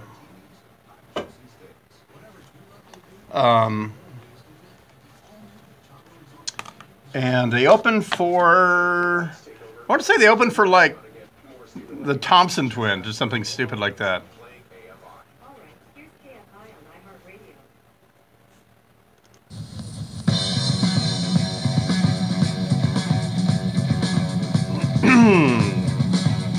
KFI AM 640, more stimulating talk. It is Super Hyperlocal Sunday. And boy, I gotta say, as a fan of Forensic Files, which is the one family show that we watch, me, my wife, my 8-year-old daughter, we actually watch Forensic Files. I'm a big fan of closing cold cases. And so imagine my satisfaction when I heard that Fox had this interview from 2006 that they were going to air tonight, and they did, with O.J. Simpson finally explaining in his own words how his ex-wife, Nicole Brown Simpson, and Ron Goldman were killed. And so after years and years and years of just the frustration of knowing that somewhere out there that killer got away and that we had no idea who did it because O.J. was found not guilty. And in fact, the day he was found not guilty, he swore that he would not rest until the real killers were found. And I stood shoulder to shoulder with him in finding that real killer. And so anyway, earlier tonight, O.J. describing, again, this is from 2006. This is when he wrote that book. I didn't do it, but if I did, here's a very detailed account of how it happened, I think was the subtitle. Am I wrong? So again, he's in the middle of his hypothetical where someone named Charlie is accompanying him and is holding a knife as O.J.'s confronting Nicole and Ron Goldman. Charlie hands him the knife. And so O.J.'s slipping between the hypothetical and the specific in this. But the part where you know he's a complete unattached objective sociopath is when he starts describing how much blood there was. He what you hear is not him crying. He bursts into laughter. I mean, he's laughing. When you hear it, it sounds like he starts crying. That might make him sympathetic, but he's not. So anyway, here's the moment when the argument went kinetic. That were very, very irritating, and I think Charlie had followed this guy in, wanted to make sure there was no problem, and he brought the knife. As things got heated, I just remember Nicole fell and hurt herself. And this guy kind of got into a karate thing. He's talking about Ron Goldman. And I said, well, you think you can kick my ass? And I remember I grabbed the knife. I do remember that portion, taking the knife from Charlie. Hypothetically. To be honest, after that, I don't remember. Except I'm standing there and there's all kind of stuff around and what kind of stuff? Yeah, blood and stuff around. Blood. I hate to say this, but this is hypothetical. I'm sorry. Right. I know we got to back up again. Right. It's okay. I want to back up. This is hard. What he's saying when he's laughing is he says, I hate to say this, but this is a hypothetical. And he's laughing about it. What kind of stuff? Blood and stuff around. I hate to say this, but this is hypothetical. I'm sorry. Right. I know we got to back up again. Right. It's okay. I want to back up. This is hard. I know. I want to back up to try to make people think that I'm. I know. You wrote in the book, I had never seen so much blood in my life. Hypothetically. You're covered the scene. Can you describe it? It's hard for me to describe it, I'm telling you. I don't think any two people could be murdered the way they were without everybody being covered in blood. And of course, I think we've all seen the grisly pictures after. So yeah, I think everything would have been covered in blood. Now they go to some crime scene What photos. goes through your mind And at they're a time bloody. like that? I don't know. It's like, what happened? You write about. So then, by the way, here's the spoiler alert. He describes getting away and leaving behind a glove, leaving behind a bloody glove, leaving behind a glove. And producer Joey was saying that TMZ is running with this right now, that obviously this whole cloth myth that a conspiracy to convict the black guy, that the LAPD was just standing by waiting to enact Operation Let's Get OJ, which was contingent on dropping a bloody glove. But OJ admits that it was left behind, and its partner was found at his place. But remember, when his team, when his dream team, when they presented their theory, the theory was not only that some of OJ's blood sample that he voluntarily gave, not only was that parsed out into eyedroppers and it was dropped all around, but that Mark Furman, who this one time in a Marine Corps recruiter's office having coffee down in San Pedro or whatever, made racist remarks, that Mark Furman dropped the glove at OJ's house. And all that. This part, by the way, wasn't in the book. This was only on this video. So this is OJ in his own hypothetical words, hypothetically blowing up his own defense team's theory that got him found not guilty, that the LAPD threw up overnight a conspiracy from the lab to the coroner's office to patrol to detective, this conspiracy of honky McGills who all wanted to get OJ or something. Never mind all the times they gave him a pass when they were called to either his house at Bundy or Nicole's house for domestic violence. And they didn't hook him up in handcuffs because, hey, he's OJ. But so anyway, remember, you may forget the past, but the past doesn't forget you. OJ rearing his ugly head. This is from 2006. This is not an interview we did tonight. He's a much different guy now. We saw his parole hearing. He does non-violent resolution now. So it doesn't matter. He's a perfectly fine, upstanding gent.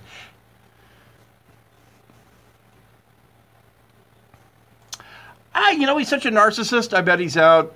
Probably, I believe he rented an IMAX theater, and he's signing popcorn buckets to people that are going in there.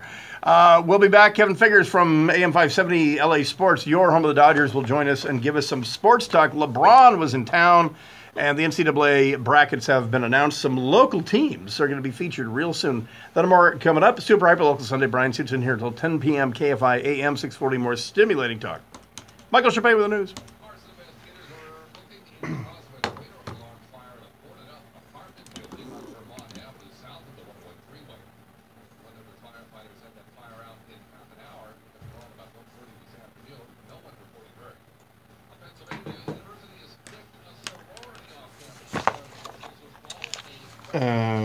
I didn't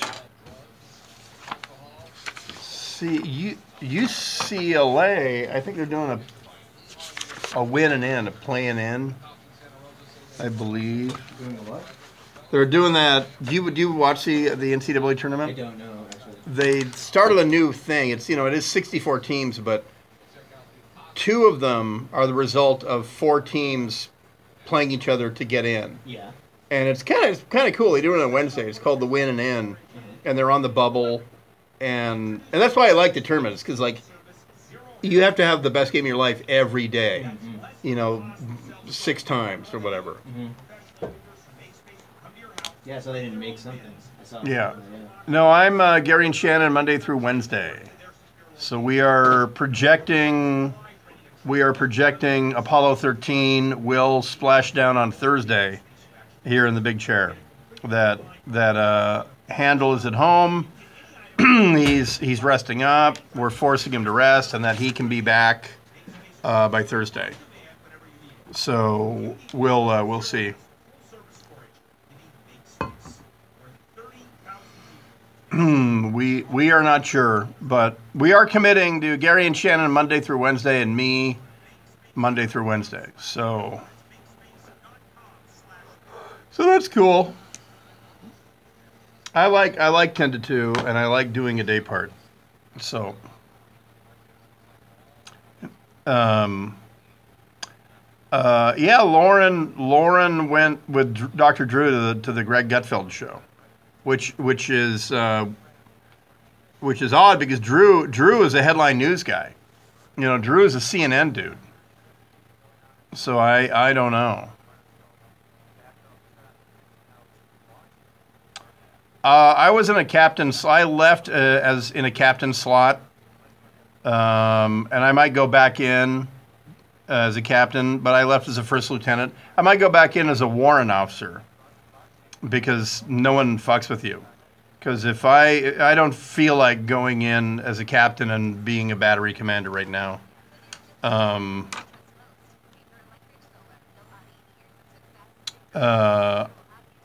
Well, Lauren looks great everywhere she goes. So there's that. And then I'm going to find an excuse. If you guys are on Twitter, there's a really, really funny Twitter feed by a Playboy columnist named Bridget Phetasy. Phetasy. That's her real name. She's super funny. She's here in LA, and I'm going to try to find a way to get her in studio because she's also a stand-up comic. And I'd love to get her in just so people can hear her stuff. But she's really, really good.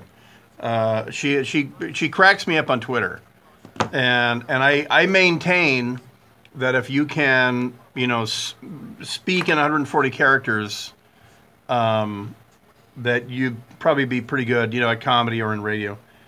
I will. But Bridget, Bridget, fantasy. The ratings wise, Dark Secret Place is #1 Saturday nights, 10 to midnight, up against Music, the guys upstairs and all that. And then this show, Super Hyper Local Sunday, this time last year it was tied for 12th. And right now we're less than a year later, because I took over in May of 2017, less than a year later we're tied for 2nd. So this show is doing that also, so I'm very happy. Yeah, Godfrey Elfwick is very funny. If you can't figure it out, it's a parody feed. He's making fun of political correctness.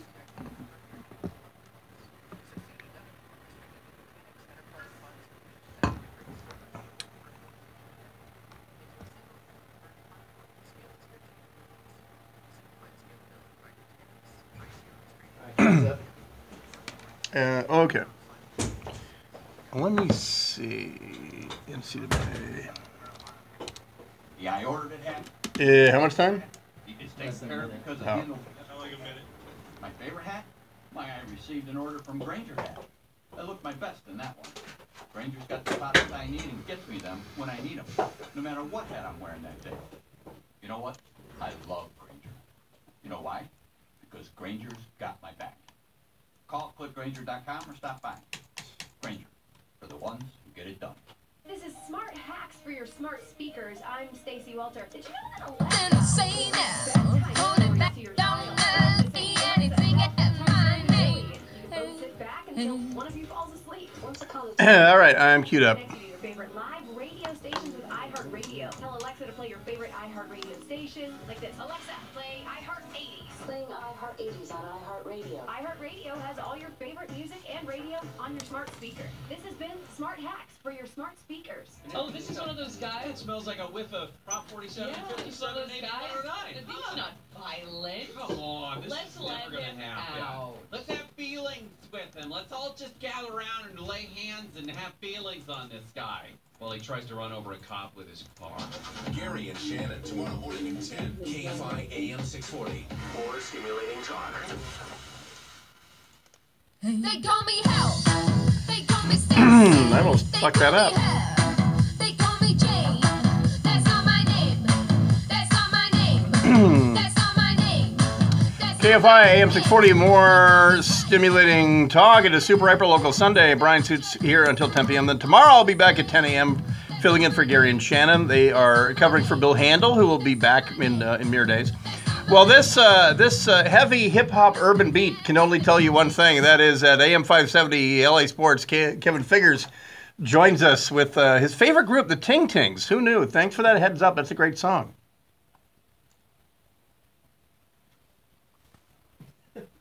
That'd be, if you were Justin Turner, that'd be your walk-up music. All right, Kevin Figures is part of the Petros and Money Alleged Afternoon Show, and he is an expert in sports, and you can hear him at the F&A podcast, also their Twitter feed, so on iTunes and Stitcher and the rest, F&A podcast. Two big stories. LeBron, I'm not even sure if he broke a sweat, but LeBron James, future Laker, was playing the Lakers and the NCAA bracket. So let's start with LeBron. So I'm sitting there having a Scott Bioli at the doghouse down the road from us here. Have you been to that one? Yeah. And you know what? You get it on lettuce instead of the King's Hawaiian sweet bun. So it's like an Adkins bratwurst. I fully endorse doghouse with the dog in that canoe of lettuce. It's really, really cool. So I'm looking up, and LeBron, it's the end of the first quarter. LeBron still has his warm-up pants on. I'm chowing down. Now, 11 minutes into the second quarter, and this is when I texted you, it looked like the Cleveland Cavaliers were playing BYU. I mean, I don't, and LeBron was still not on the court. Did he ever eventually get on the court and give the people their money's worth?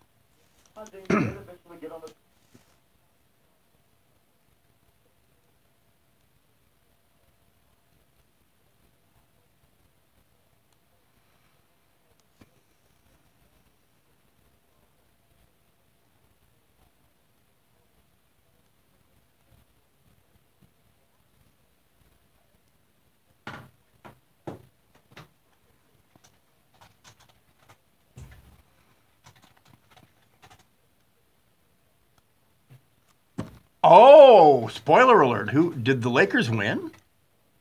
Get the HE double hockey sticks out. I did not know this.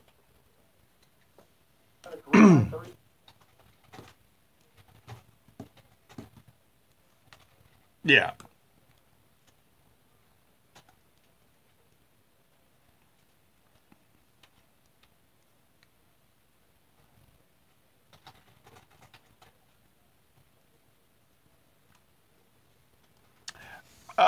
And so the word, looking down the road, looking at the Lakers 2020, Lakers 2021, LeBron is at the end of his career by then. So he's got a kid or several kids who go to school out here.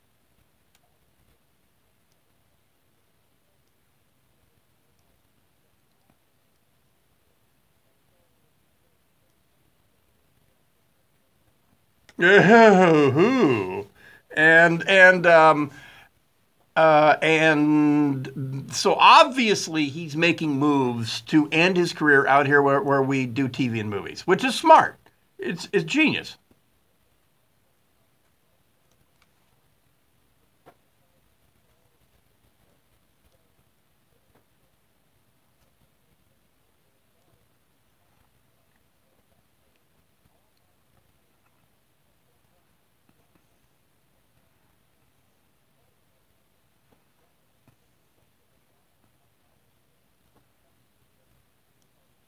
Yeah, he's got no besides the homes and all that. He's got no basketball connection to LA, but maybe he would want to like pull a Rick Fox and end here.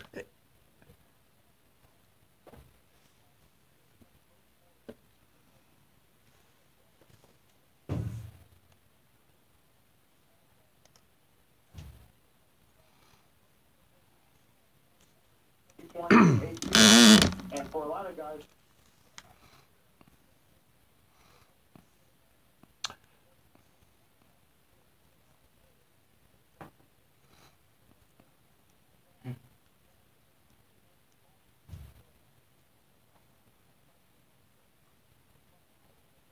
Oh, that's right.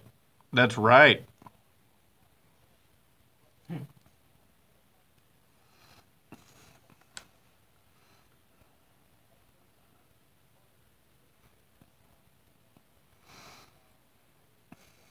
All right, the NCAA tournament brackets were announced today. USC is out. UCLA has to play to get in. They're in the win and in on Tuesday against St. Bonaventure.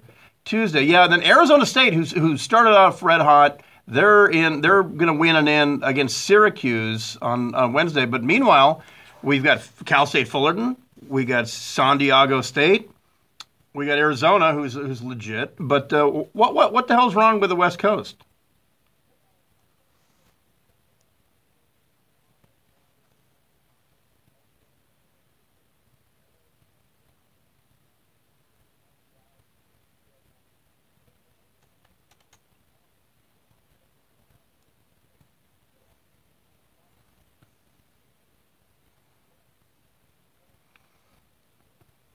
Yeah, they had probably two of the most legit out-of-conference wins that anyone had the entire season. You know, USC lost to Oklahoma. They lost to Princeton, by the way. Is that what is Ivy League your code word? Is that a dog whistle for something? What do you mean, guys who can't jump? What are you saying? Guys who like NASCAR? Is that Ivy League? Sorry, I'm trying to bait you. I'm trying to play the card.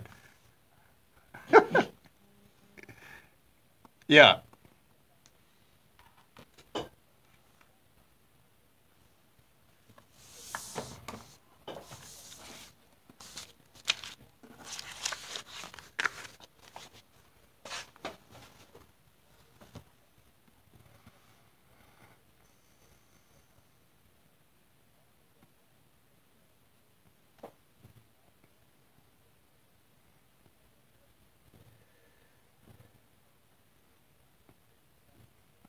Yeah.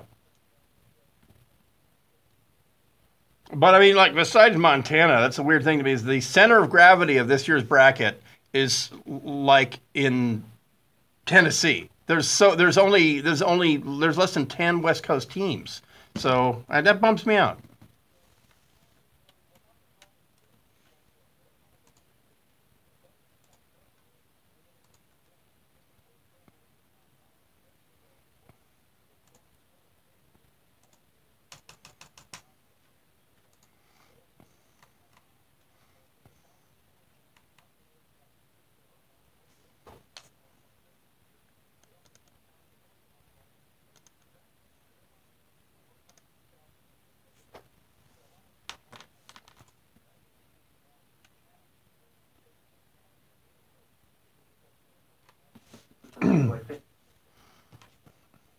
All right, Kevin Figures sitting at home with a red velvet shorty robe and a pipe and just living the life of a gentleman. All right, I'll see you tomorrow. Thanks for being our super hyper local sports editor, by the way. All right, bye. All right, Joey Murata at KFI Joey, Joey. He's the winner. He has a mattress and a sofa. Have you seen a free couch? It's not even a contest this week. Check out his Twitter feed at KFI Joey. I will retweet it, so you win. All right, fill-in learning engineer Brian, thanks for whatever contribution you made. Also, Josh, producer Joey over there, and Michael Chapay. Then I'll be back tomorrow at 10 a.m., 1000 hours, 10 a.m. for filling in for the Gary and Shannon show. They'll be in for Bill Handel at 6 a.m. tomorrow. Talk to you tomorrow here on KFI AM 640. More stimulating talk. People think Southern California is sunshine and volleyball. We know it's grocery shopping, all right.